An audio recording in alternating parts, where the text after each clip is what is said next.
Gamiran, selamat siang. Kembali lagi di podcast Suntik seputar informasi kesehatan RSUD Gamiran Kota Kediri. Kali ini saya Dr. Gigi Sela Yuni Putriana ditemani oleh narasumber dokter spesialis periodontia Dr. Eni SP Perio akan membahas sebuah topik yang menarik dalam rangka memperingati Hari Kesehatan Gigi Nasional, dan tema podcast hari ini yaitu gigi goyang perlukah dicabut? Yuk kita cari tahu jawabannya. Nah, kita akan kenalan dulu nih sama Dr. Eni Yuniarti, spesialis periodontia. Seperti apa sih klinik periodontia itu? Kita kenalan dulu sama Dr. Eni ya. Selamat siang Dr. Eni. Selamat siang Dr. Sela dan Sobat Gamiran semuanya. Perkenalkan, saya Dr. Gigi Eni Yuniarti, spesialis periodontia. Baik, untuk pertemuan pada siang hari ini kita akan membahas seputar kasus di klinik periodontia RSUD Gamiran Kota Kediri. Ya, apa sih sebenarnya periodontia itu?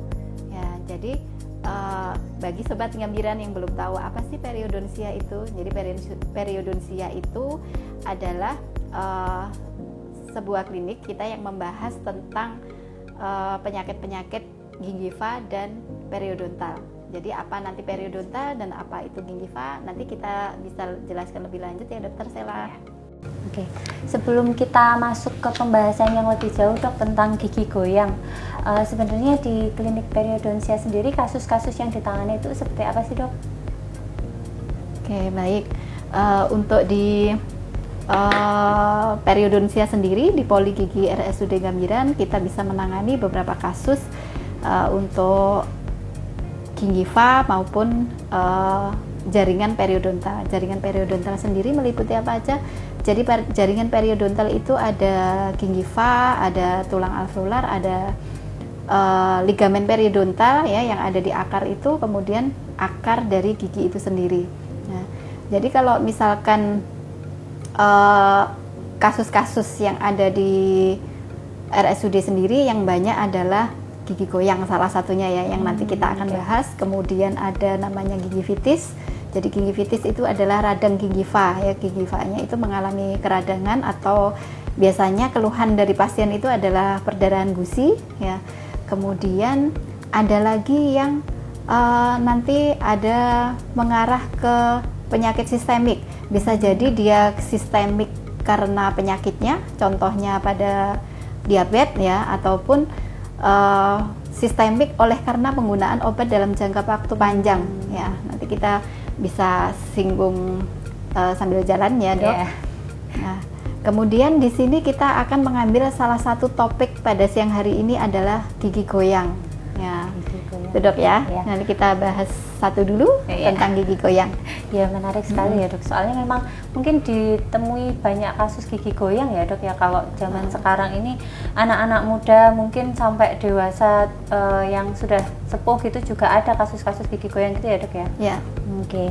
Jadi tapi sebenarnya sama nggak sih Dok gigi goyang pada anak-anak, orang dewasa atau orang yang sudah sepuh gitu Dok?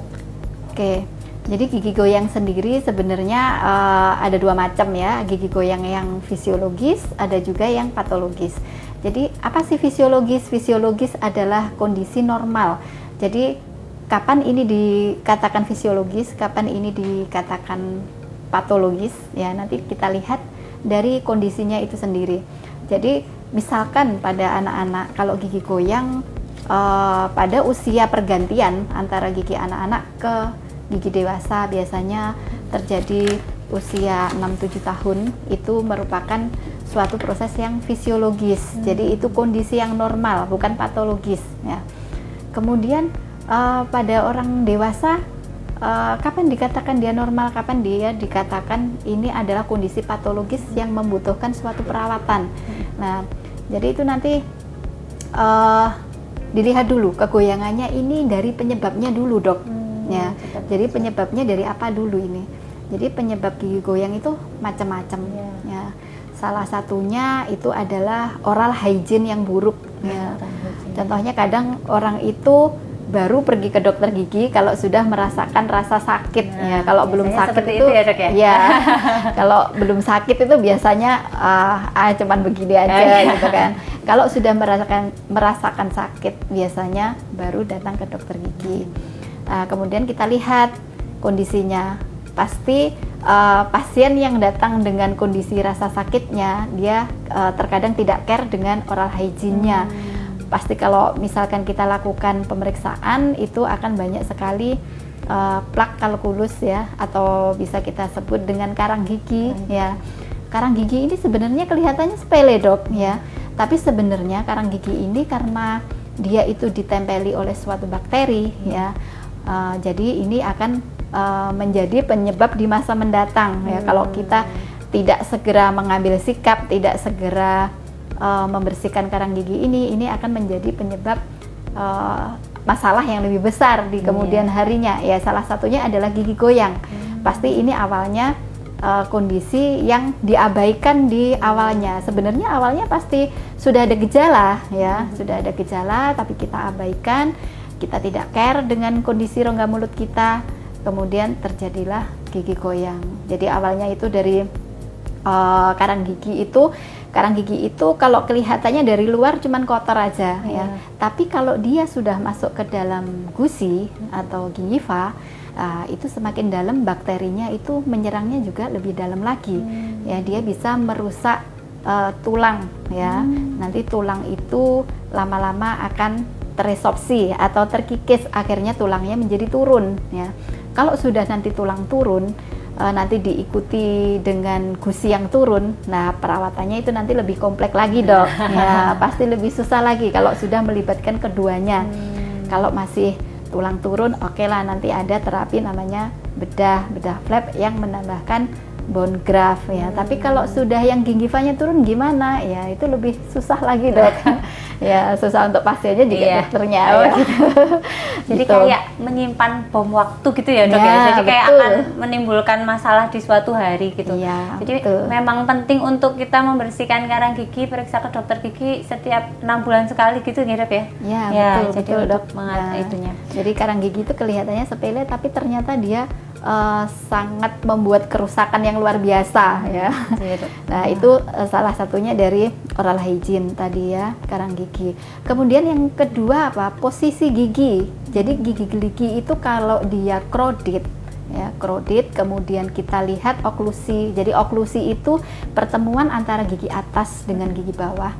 Kalau memang dia oklusinya itu tidak bagus ya, itu bisa menyebabkan salah satu gigi goyang. Jadi terkadang ada ini, Dok, ketika gigi itu oklusi, ada gigi yang menyentuh duluan ya. Kita menutup mulut, ada gigi yang menyentuh duluan. Nah, itu nanti menyebabkan beban salah satu gigi yang terkena sentuhan duluan ini, nanti bebannya semakin berat, lama-lama giginya semakin goyang. Nah, kalau sudah seperti ini gimana? Ya, akhirnya harus kolaborasi dengan dokter gigi spesialis orto ya, ortodonsia. Jadi perlu dibetulkan lagi oklusinya begitu. Kemudian penyebabnya apa lagi? Dari bruxism. Nah, bruxism itu adalah salah satu kelainan ya. Kelainan kalau di gigi itu di malam hari biasanya terkadang ada beberapa orang yang kerot-kerot gitu loh, Dok ya. Rasa awamnya itu geket-geket nah, gitu ya. Itu ya. Nah, geket-geket itu. Lah, itu nanti kalau kondisi seperti ini dibiarkan semakin lama ya, itu giginya bisa goyang semua. Itu harus diatasi, Dok. Nah, penanganan bruxism ini karena berhubungan dengan psikologis, ya itu perlu diterapi juga psikisnya ya. Kolaborasi lagi gitu ya. Nah, kolaborasi lagi. Jadi gigi itu memang tidak bisa sendiri ya. Kemudian apalagi? Kemudian gigi hilang. Jadi kalau gigi sudah dicabut, Dok, kalau itu tidak segera diganti, itu bisa menyebabkan berantakan yang lainnya ya. Kalau misalkan kita cabut gigi bawah, gigi antagonis atau gigi lawannya itu harus segera dibuatkan gigi palsu ya. Jadi gigi palsu itu bukan hanya untuk keperluan estetik, tapi dia juga untuk keperluan mempertahankan gigi yang lain dan mengembalikan fungsi kunyah. Ya, jadi kalau misalkan tidak kita ganti, gigi antagonisnya atau gigi lawannya itu akan modot. Nah, kalau dia sudah modot, nah akhirnya giginya goyang. Nah, gigi atasnya goyang. Kemudian gigi sampingnya yang tidak dibikinkan gigi palsu itu akan terjadi miring, ya, tipping. Biasanya dia gigi itu cenderung berpindah dari menuju ke tempat yang kosong atau longgar. Jadi cari sandaran gitu ya, Dok ya? Ya, dia mencari sandaran. Sama seperti kita ya, Dok. Mencari sandaran. Oke. Itu gigi hilang. Kemudian selanjutnya adalah karena cedera, ya. Cedera bisa karena kecelakaan, bisa karena terbentur, bisa karena menggigit sesuatu yang keras, ya. Misalkan kita makan sesuatu yang keras kemudian terasa sakit, Dok, gigi saya jadi goyang ya setelah 3 hari yang lalu saya mengunyah sesuatu yang keras gitu kan, kacang gitu, misalnya kayak gitu, Dok. Bisa. Ya gitu. Itu oleh karena trauma, ya. Salah satunya adalah trauma. Kemudian penyebab yang lainnya adalah penyakit sistemik, ya. Penyakit sistemik itu yang paling banyak kita temukan adalah penyakit gula atau kencing manis, ya, atau diabetes, ya. Terkadang banyak pasien itu datang tanpa menyadari. Kadang dia nggak tahu kalau dirinya itu terkena penyakit gula, ya. Ternyata setelah saya cek, biasanya kondisi klinis ini akan tampak, oh pasien ini menderita diabetes. Itu terkadang tampak, Dok, di rongga mulut itu. Makanya biasanya pasien yang tidak menyadari bahwa dirinya terkena penyakit gula itu nanti bisa terdeteksi dari rongga mulutnya. Kemudian dari kondisi klinis yang ada di rongga mulut itu kita cek ke lab, kita lakukan pemeriksaan gula, ya, HbA1c. Biasanya baru diketahui itu kemudian tinggi sekali, ya. Makanya terus saya infokan ke pasiennya, ya. Oh, Pak, Bu, ini ternyata dari hasil pemeriksaan HbA1c atau gulanya ini terlalu tinggi. Nah, otomatis untuk giginya, kalau untuk menjadi normal, sebenarnya gigi goyang yang disebabkan oleh penyakit sistemik ini bisa nanti diterapi, Dok. Nah, asalkan kita gulanya itu terkontrol. Nah, jadi penyebabnya diatasi dulu gitu, ya. Oke. Kalau ini langsung kita mengatasi ke giginya, itu tingkat keberhasilannya biasanya kecil. Kalau gulanya itu tidak dinormalkan, ya. Jadi kita kolaborasi lagi, ya. Itu. Menarik sekali bahasanya, Dok. Ini pas banget ada yang bertanya. Nih Kak Herti bertanya nih, Dok. Kak Herti ini mengonsumsi amlodipin, terus dia mengeluhkan gusinya jadi gendut-gendut. Ini giginya pun jadi ikut goyang. Ini jadi gimana ya, Dok? Oke. Untuk kasus yang sudah melibatkan ini sistemik, ya. Tadi ada gula, ya. Tadi cuma menyampaikan begitu, Dok. Jadi mengonsumsi amlodipin secara rutin, terus gusinya jadi gendut-gendut. Nah, itu giginya jadi ikut goyang. Jadi itu harus gimana, Dok? Oke. Jadi kalau amlodipin, ya, obat hipertensi, gitu, Dok. Salah satu efek sampingnya adalah terjadinya enlargement gingiva atau pembesaran gingiva. Ya, itu juga banyak sekali kasusnya yang saya terima di RSUD ini, ya. Itu gigi dengan goyang yang awalnya dia gusinya itu membesar, mengalami pembesaran.